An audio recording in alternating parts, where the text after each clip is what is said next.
Hey there poetry pals, welcome back to another video. This week it is Mental Health Awareness Week and I have decided to talk to you about my experiences of mental health and mental ill health and what that has meant to be. But first, let's put the kettle on and get a bit comfy, shall we?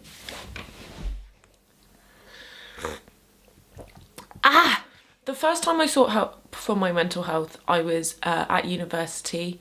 I was in my third year and I wasn't coping with the stress. I wasn't sleeping.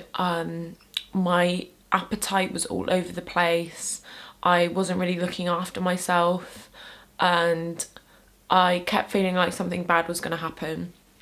And I went to the GP for help and he told me that it was just stress and that I'd get over it. So I was like, oh, okay, cool.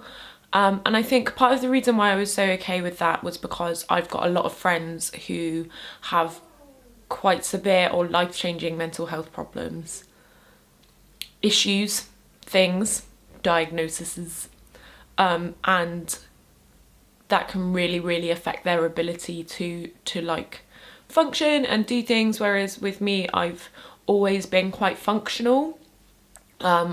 It's not really ever got in the way of me doing the things I want to do. It's more about how I feel like in my downtime and stuff. So fast forward, we buy this house, I get on the masters, which was just that whole process was so stressful. So I get on this masters and the first term is like imposter syndrome central, and then my dad dies. I don't want to say, oh, my whole world got turned upside down, because in the end of the day it didn't, and there was a lot of guilt around that not happening. Me and my dad had a very complicated relationship. It was more complicated a while ago, but it was sort of getting better, but it wasn't perfect, and I'd always thought we'd sort it out, but we didn't really, and that was really shit. I ended up having to sort of step up and do a lot. I'm lucky that I have an amazing brother and sister who were awesome, and we like planned the funeral together and we did all this stuff together, and it was really great. But for a lot of like the practical shit, I was sort of doing that, which was quite hard.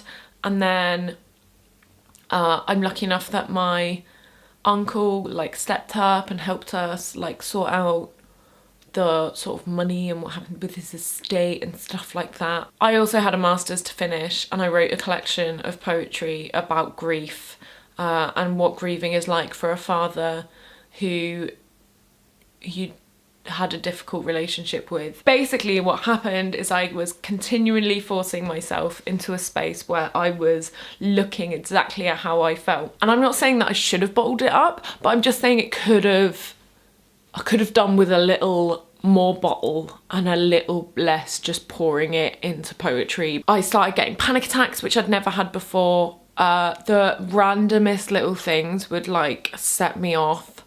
I cried all the time at adverts. I'd be out and about, I'd be driving, I'd be crying. I used to get loads of really intrusive thoughts, which like I'd never act on, but it was mostly when I was driving. I was like, I could just crash this car. Ooh.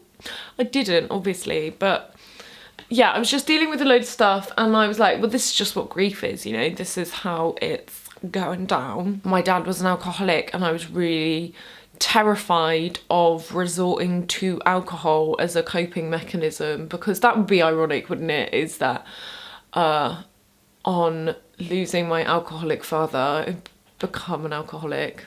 My world got smaller and I threw myself into my masters, and I was doing poetry and I was going to gigs and I was doing this and I was doing that and I was going to all of this. But in terms of actually seeing people and the people that I cared about, that world got so smaller. I like just brought it in and just focused on the people who were there. So family, Trey, my friends that I saw on a regular basis, but I just stopped. There was around sort of 20 people maybe who I would regularly go and hang out with for beers, and like, you know, every couple of weeks there'd be groups of people that would just go and have a catch up, and they were all great people, but I just couldn't do it. I've always been anxious about a couple of things, but like in the last year and a half, like there's certain things have just been like, not massive, like this is the thing, is I can do it all, but what happens is when I'm done, I feel so much more exhausted than I normally do. It died in the December. It gets to September last year, 2018, and I hand in the final deadline, and I have just been working and pouring my soul into these poems, and I submit near enough 50 poems for this submission, and then that's it. Everything, all of my energy that I've been pouring myself into of developing my poetry and writing and editing and curating and writing a poem a week and doing all of that, like my whole identity, the thing that I'd been holding on to get me through this difficult time, was gone, and I lost it. I really struggled to leave the house. It started affecting my work. I still had a casual part-time job during my masters that I was maintaining, but I was like going to work and just not being able to cope with what was happening there. I had a panic attack at work. I drove home crying. I was like sobbing at home for like 3 days, not leaving the house because I was panicking about going back and having to deal with that situation. And that was the moment where I was like, okay, it's time to stop. It's time to reevaluate here and actually talk to someone and get some help.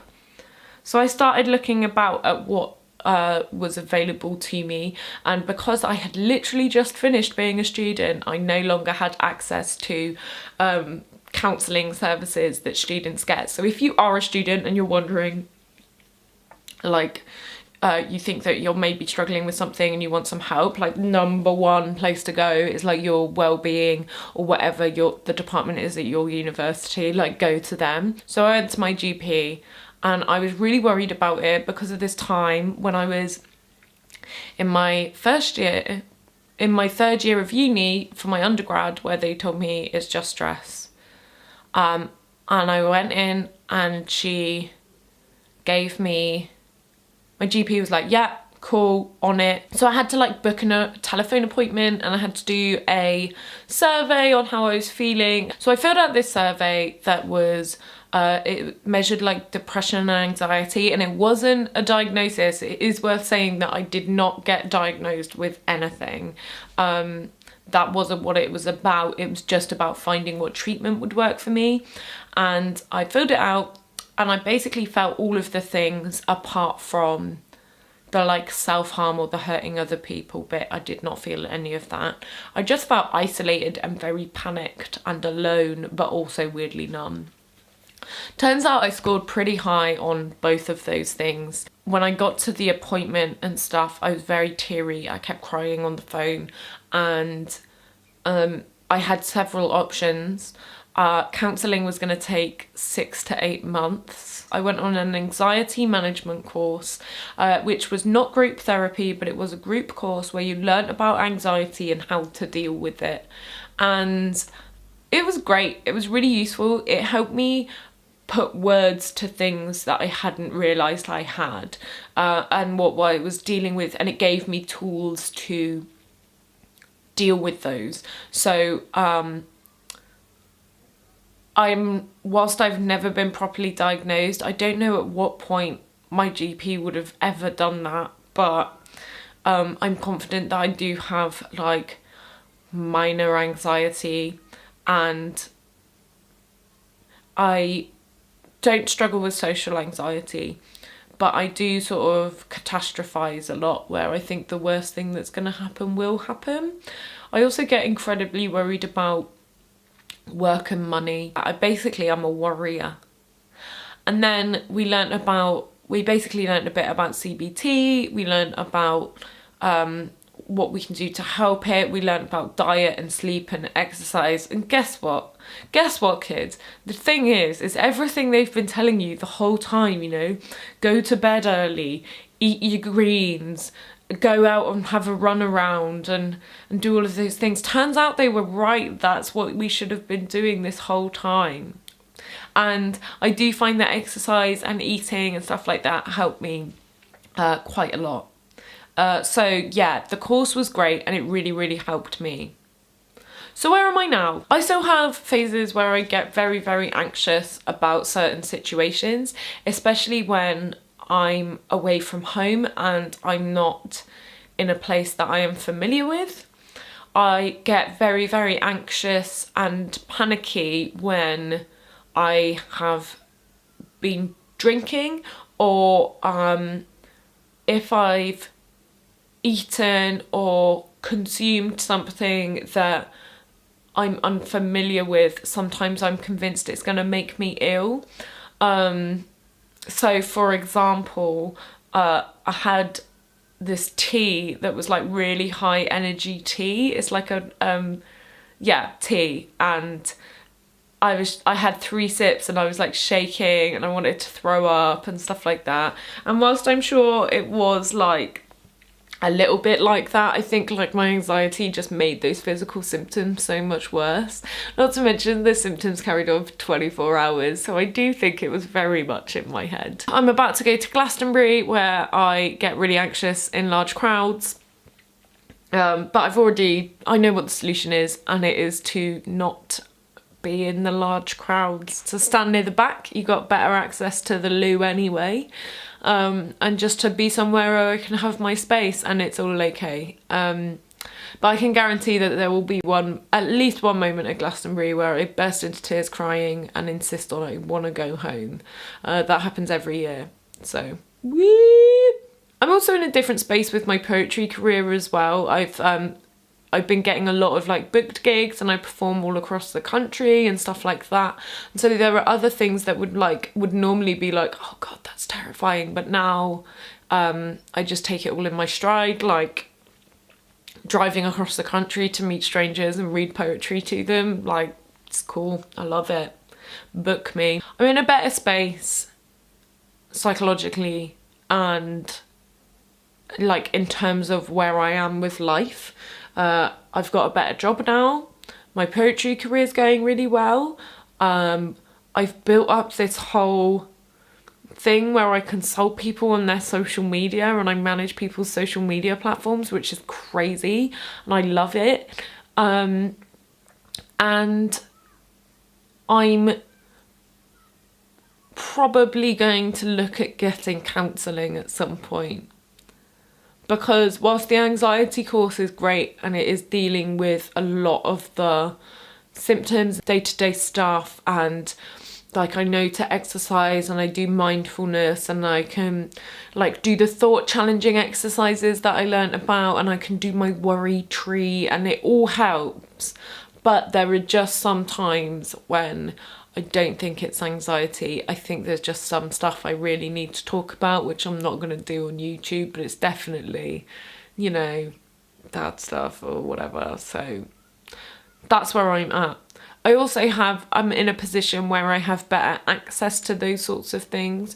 I've got a new job where I have access to some free counselling and some CBT, so I'm probably going to take them up on that.